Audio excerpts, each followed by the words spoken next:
जनतेच्या कामांमध्ये ज्यांनी केले झोल, आता होणार त्या सर्वांची पोलखोल.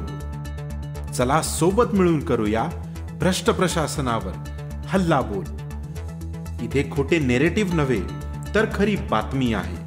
खोटा प्रॉपगँडा नव्हे तर जनतेचा अजेंडा आहे.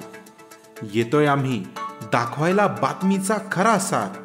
सत्याचा शोध घ्यायला तुम्ही आहात का तयार? DNA न्यूज नाशिक, शोध सत्याचा.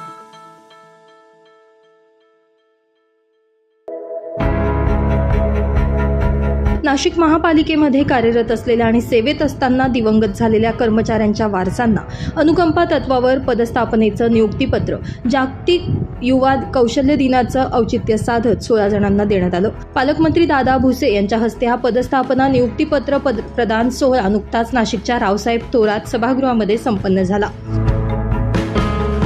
दरम्यान कार्यक्रमाला पालकमंत्री दादा भुसे, उपायुक्त श्रीकांत पवार, माजी विरोधी पक्षनेते अजय बोरस्ते, माजी नगरसेवक प्रवीण तिदमे, दिगंबर मोगरे, मनपा अधिकारी रमेश बहिरम यांसह विविध विभागातील अधिकारी तसेच अनुकंपा तत्वावर पदग्रहण केलेले कर्मचारी आणि त्यांचे कुटुंबीय आदी उपस्थित होते. Bureau report, DNA Nashik news, Nashik.